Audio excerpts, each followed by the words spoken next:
Welcome to our YouTube channel tech news. இன்னைக்கு நம்ம சேனல்ல என்ன பார்க்க போறோம்னா வெப் 3.1 என்ன, அதோட முக்கிய பயன்பாடு என்னன்னு தாங்க பார்க்க போறோம். இது வரைக்கும் நம்ம சேனலை சப்ஸ்கிரைப் பண்ணாதவங்க மறக்காம சப்ஸ்கிரைப் பண்ணி வச்சுக்கோங்க. வெப் 3.0 அப்படின்னா என்னன்னு தானே கேட்குறீங்க. வெப் 3.0 அப்படின்னா இணைய தொழில்நுட்பங்களின் மூன்றாவது பெரிய பதிப்பை குறிக்க பயன்படுத்துகிற ஒரு சொல் தான். அதாவது உலகளாவிய வலை மற்றும் இணையம். இது இயந்திர கற்றல் மற்றும் ஆர்டிஃபிஷியல் இன்டெலிஜென்ஸ் மூலமாக அறிவார்ந்த பயன்பாடுகளை உருவாக்கும். வெப் 2.0 இருந்து வெப் 3.0க்கு முழுமையாக மாறுறதுக்கு 10 ஆண்டுகளுக்கு மேலே ஆகும்னு சொல்கிறாங்க.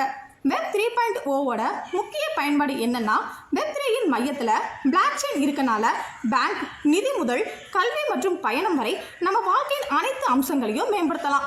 இதில் முக்கியமாக சொல்லணும்னா BFSI, பிளாக் செயின் மற்றும் cryptocurrency, EdTech, fintech, gaming, பயணம், இதை தவிர health care, logistic, production, retail and இ-காமர்ஸ்னு எல்லா தொழில்களிலும் வெப் 3.0 பெரும் தாக்கத்தை ஏற்படுத்துதுன்னே சொல்லலாம்.